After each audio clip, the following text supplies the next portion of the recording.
Hello everyone, আসসালামু আলাইকুম। আশা করি সবাই ভালো আছেন। মিষ্টি কে কে পছন্দ করে না বলেন? সবাই পছন্দ করে মিষ্টি খেতে।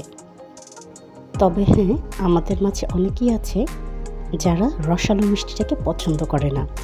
ছানা, সন্দেশ, লাড্ডু তাদের খুবই ভালো লাগে। তাই আজ তাদের জন্য নিয়ে এসেছি খুব সহজ উপায়ে ছানার রেসিপি।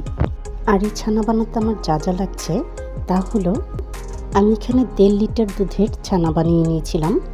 আমার আর লাগছে চিনি, পাউডার মিল্ক, ঘি আর 7 থেকে 8 পিস এলাচ বাটা। আপনারা চাইলে এই এলাচের পাউডারটাও দিতে পারেন। তাহলে শুরু করা যাক। আমি একটি প্যানে প্রথমে সেই ছানাগুলো দিয়ে নিচ্ছি।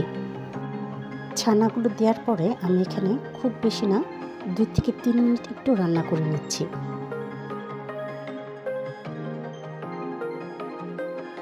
এবার এর মধ্যে আমি দিয়ে দিচ্ছি 2 টেবিল চামচ পরিমাণে চিনি। চিনিটা দেওয়ার পরে যখন গলতে থাকবে তখন এর থেকে পানি ছাড়তে থাকবে। Please to subscribe my channel and hit the bell icon. তাহলে নোটিফিকেশনটি সবার আগে আপনার কাছেই যাবে আর আপনি সবার আগে আমার ভিডিওটি দেখতে পাবেন। আর এর মধ্যে এবার আমি দিয়ে দিচ্ছি এলাচের যে পেস্ট করা ছিল সেই পেস্টগুলো। এলাচের পেস্ট অ্যাড করার পরে এখান থেকে খুব সুন্দর একটি ফ্লেভার আসতে থাকবে। আর এবার এর সাথে আমি অ্যাড করে দিচ্ছি পাউডার মিল্ক। এই পাউডার মিল্ক দেওয়ার ফলে অবশ্যই টেস্ট খুব বেশি বেড়ে যাবে আর সেই সাথে বাইন্ডিংয়ে হেল্প করবে।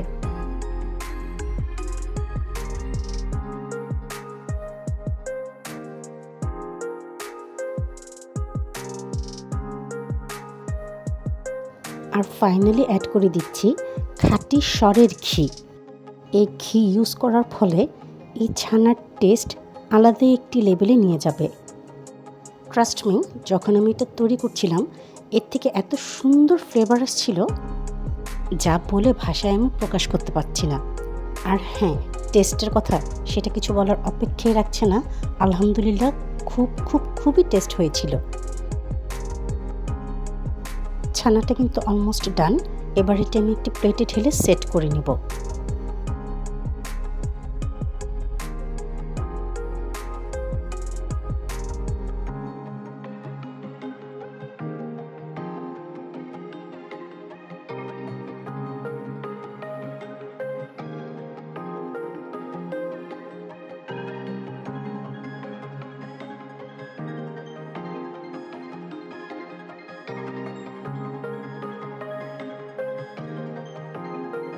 Please to subscribe my channel, like, comment and share more and more.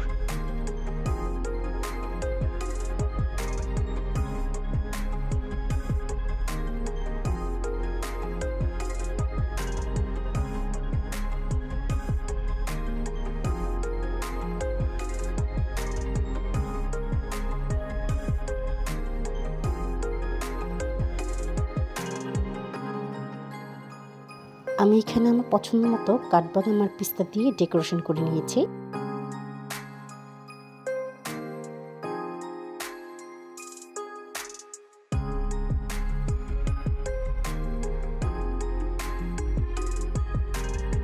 আর এবার এই ছানাকে আমি ঘন্টাখানেক ফ্রিজে রেখে সেট করে নিব। ঘন্টাখানেক পর ফ্রিজ থেকে বের করে এবার এটাকে আমি কেটে নিচ্ছি।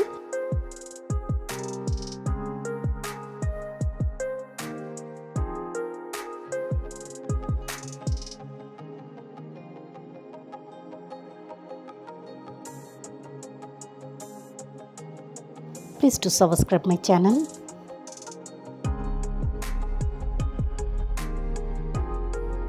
দেখতেই পাচ্ছেন কত ইজিলি আমি এই ছানাগুলোকে কেটে নিচ্ছি। এবার পরিবেশন করে দেখাচ্ছি। ও ওয়াও, দেখতে সত্যি খুব ভালো হয়েছে আর এর টেস্ট আলহামদুলিল্লাহ খুবই ভালো ছিল। যদি আপনাদের আমার ভিডিওটি ভালো লেগে থাকে তাহলে প্লিজ সাবস্ক্রাইব করে দিবেন আমার চ্যানেলটিকে। ফলো করে দিবেন আমার ফেসবুক পেজ ও ইনস্টাগ্রাম আইডি তিনাস কিচেনকে। সবাইকে অনেক ধন্যবাদ সঙ্গে থাকার জন্য এবং পুরো ভিডিওটি দেখার জন্য। ইনশাআল্লাহ ফিরে আসবো নতুন কোনো ভিডিওর সাথে। ততক্ষণ সাথেই থাকুন।